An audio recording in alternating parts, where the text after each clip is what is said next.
everyone. I hope you've all been enjoying this week's message and devotionals about peace of mind and anxiety and stress and fear, all those things that are not very fun, but they're real. We've been trying to keep these devotionals pretty short and sweet. We know you're all busy, but if we can give you some quick encouragement to start your day off or your afternoon, we're here. So I wanted to go ahead and dive in. Today I wanted to talk about some common misconceptions about anxiety and how to overcome them. The feelings of stress and worry and fear and anxiety are all very real, and they're common, especially anxiety. And I know this because it's something that I've dealt with my whole life. And it wasn't until I became an adult, particularly a parent, where I started to feel the feelings of overwhelm. And what I would do is I would stuff it down, I'd pray it away.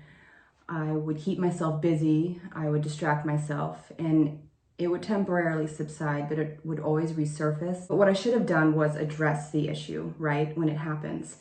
When you're equipped and prepared to handle these situations, it's much easier to manage, especially the feelings of overwhelm and anxiety.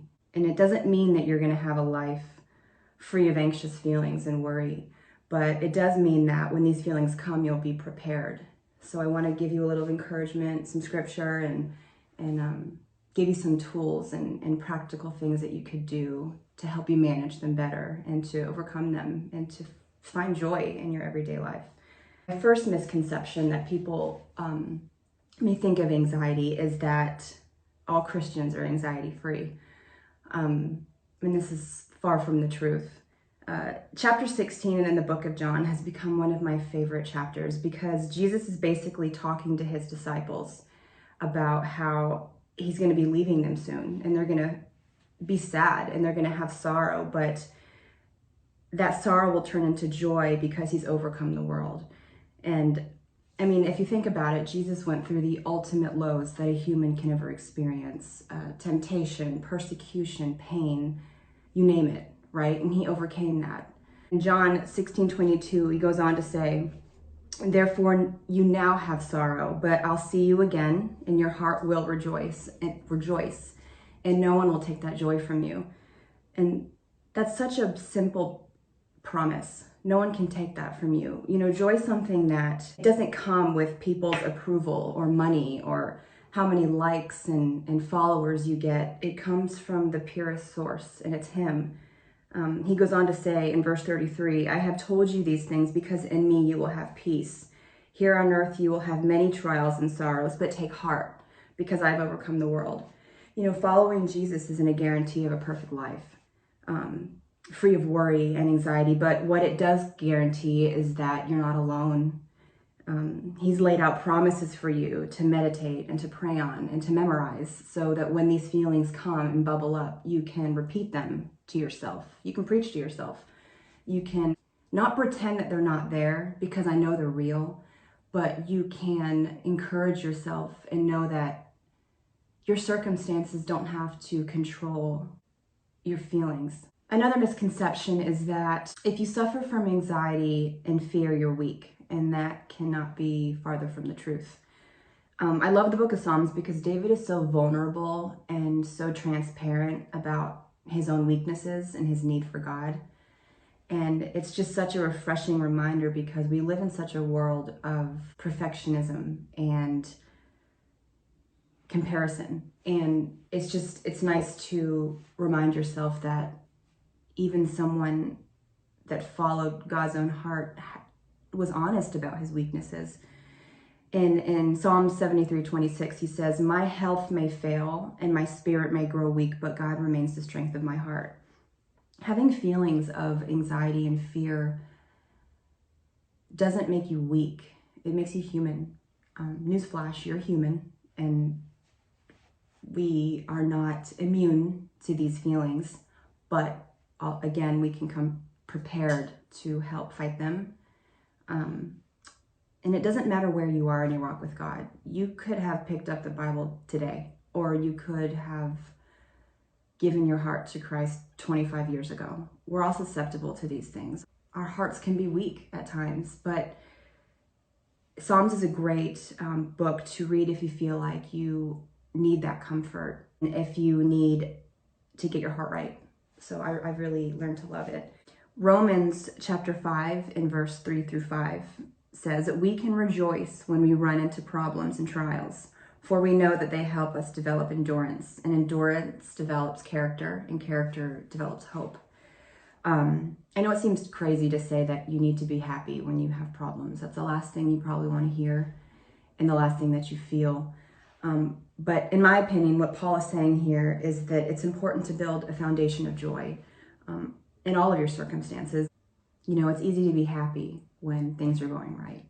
It's easy to thank him for all of the things that are in your life when everything is lining up. It's when the world feels like it's falling down on you and nothing seems to go right.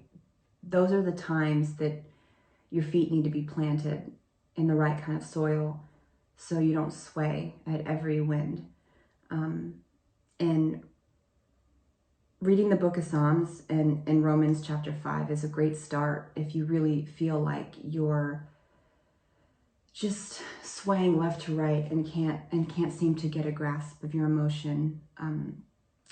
You are not weak. Just remember that you are not weak. If anything, you are strong and you're brave to recognize the fact that you need help and that you can't do this by yourself. So one of my last misconceptions is that going through the motions will take it away. And what I mean by going through the motions is that, Christian walk, having the bumper sticker of a fish on your car and going to church on Sunday.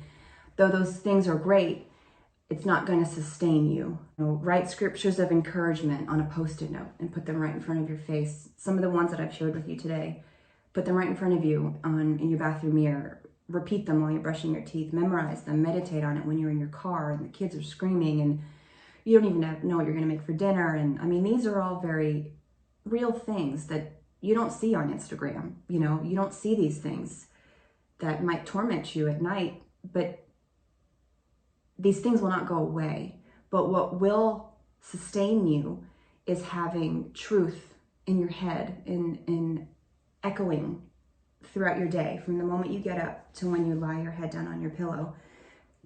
You can speak these things to yourself, because although going to church on Sunday is wonderful, you won't have your pastor, waking you up on a Monday or a Tuesday or Wednesday every single day saying these things to you. You have to give that authority to yourself, and you have to want that peace in your life for the sake of your marriage, for the sake of your sanity, for the sake of your home. Having peace throughout your home and in your life and in your mind will sustain you. Find a community of people or wise counsel that can really